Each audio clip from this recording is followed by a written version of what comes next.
Madame, monsieur, bonsoir, nous sommes le mardi 24 avril, bonne fête aux fidèles et bienvenue à tous.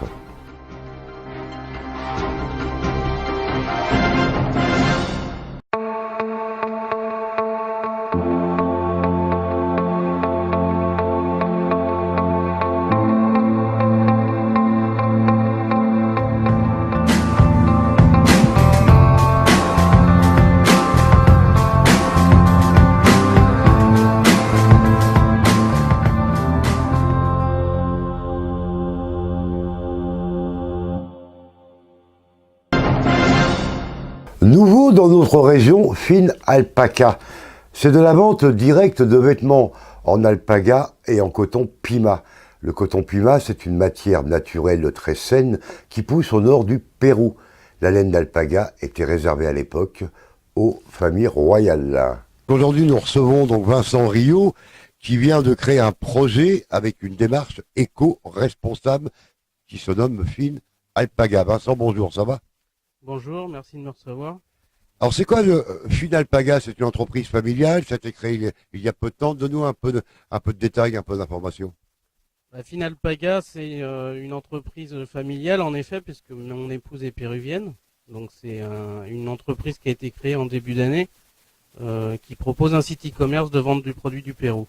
Votre épouse, donc, elle est péruvienne, donc, mais comment a germé ce projet et comment il a été lancé? On avait envie en fait de créer un projet avec nos deux cultures, donc on a pas mal réfléchi. Ça fait 2 ans qu'on est sur le projet et moi en me baladant à Lima ou dans les régions péruviennes, j'ai essayé d'identifier des potentiels pour vendre en France. Donc on s'est appuyé sur l'excellence textile du Pérou, l'alpaga et le coton pima. L'alpaga, donc tout le monde ne le connaît pas. Donc l'alpaga, c'est synonyme de mohair, c'est synonyme d'excellence dans la laine. On le trouve exclusivement au Pérou. Vous avez des agriculteurs qui ont des exploitations d'alpaga à travers le monde, mais bon, essentiellement au Pérou, bien évidemment, puisque c'est un animal qui est depuis la période des Incas, donc depuis des milliers d'années, qui sont avec sur le territoire péruvien. Donc oui, c'est essentiellement péruvien. Alors comment a germé cette idée? Comment c'est venu ça? Je voulais partir sur des produits qu'on ne trouvait pas spécialement en France, en tout cas très peu. On a beaucoup de marchands péruviens sur les marchés dans l'hexagone français. Je voulais pas faire la même chose, bien évidemment. Donc je me suis appuyé sur des produits un petit peu haut de gamme, enfin des produits haut de gamme qui sont peu distribués sur le sol français. Il n'y a aucune fabrication qui se fait en France.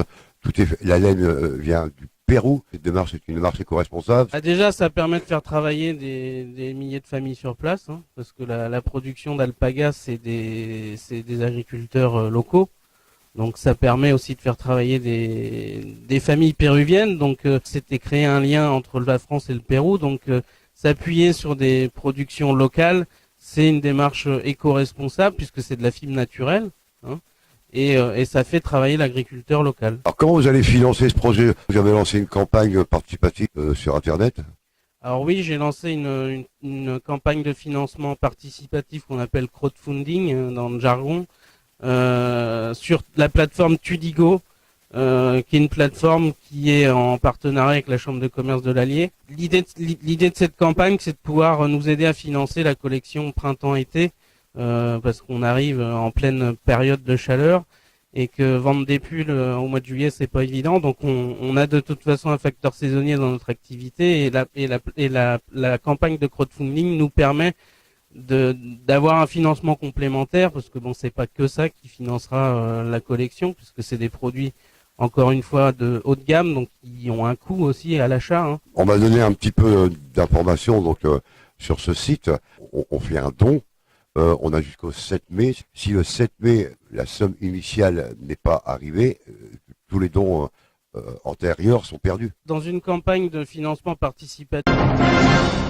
La désertification n'est plus réservée au monde rural. Elle s'étend aussi dans les grandes villes. Tous les secteurs sont touchés, notamment celui du ferroviaire.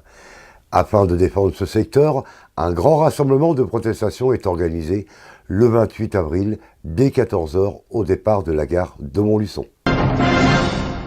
Dans l'Allier, vous connaissez tous l'association des Mérios. Et dans la Creuse, c'est l'association des Toques Blanches. Un but commun, la qualité dans la restauration. Donc l'association des Toques Blanches, 3 départements, Creuse, Corrèze, Haute-Vienne, elle compte 42 toques. L'association évolue sur les 3 départements. Depuis plus de 40 ans, cette amicale intronise des chefs cuisiniers reconnus par leur père.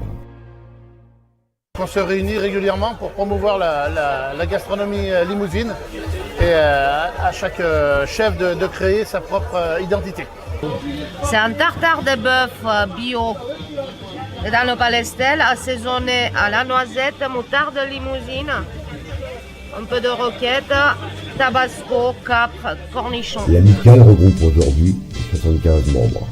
Son but, c'est de promouvoir la cuisine limousine avec des produits du terroir et transmettre aux jeunes leurs connaissances, leurs valeurs afin de pérenniser l'esprit du métier.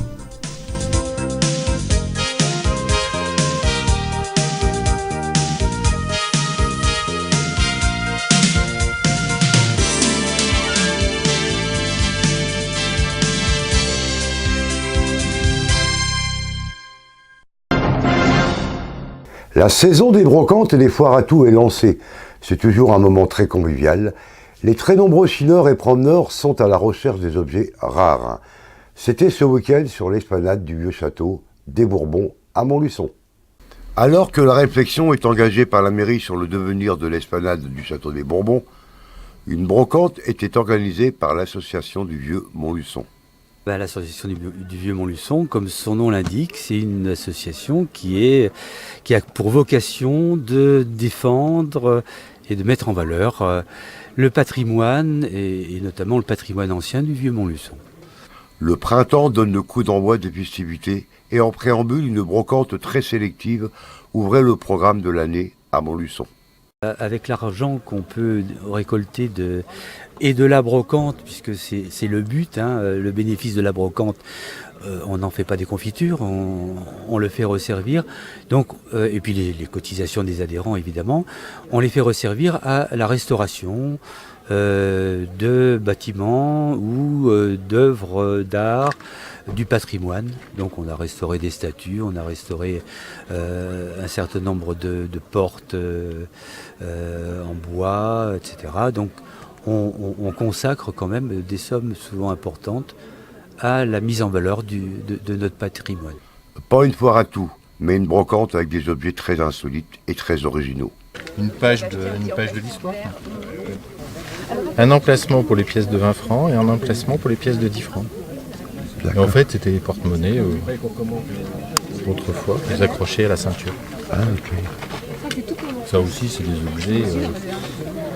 D'abord, c'est extraordinaire pour le travail, pour les fabriquer. Ça se fait plus. C'est une cafetière qui est quand même intéressante parce qu'en fait, on met le café en haut, l'eau en bas, on chauffe avec une lampe à alcool, l'eau remonte en haut, on enlève quand l'eau est remontée en haut, l'eau redescend, on range ça ici et on sert le café. Et la première de nos demandes, c'est qu'on puisse accéder à la partie donjon qui a une entrée indépendante du vieux château et que l'office de tourisme par exemple puisse organiser des visites pour aller juste sur l'esplanade pour avoir une vue panoramique sur l'ensemble de la ville de Montluçon. Et dans un deuxième temps, je crois que la municipalité un petit peu a cette idée-là aussi, refaire, comme ça s'est fait à une époque, des expositions au moins sur la partie rez-de-chaussée, puisque les étages sont occupés par des réserves et par l'administration du musée. Voilà, et dans un temps peut-être encore ultérieur, mais bon, pourquoi pas en rêver, y installer un musée du patrimoine, c'est-à-dire où on retrouve l'histoire de Montluçon à travers les âges. Un moment très convivial sous le soleil pour les très nombreux chineurs et promeneurs à la recherche des objets rares. De nombreuses foires à tout sont organisées dans notre région. Donc, le 3 juin ce sera la grande braderie de Montluçon organisée par Menève. Et le 20 mai, ce sera la brocante organisée par l'Épi de Lumière à l'Aqualidique à Saint-Victor. À demain 19h, donc ce soir à la télé sur M6 Babysitting 2, sur TF1 Série, donc le retour de la momie. Bonne soirée et portez-vous bien.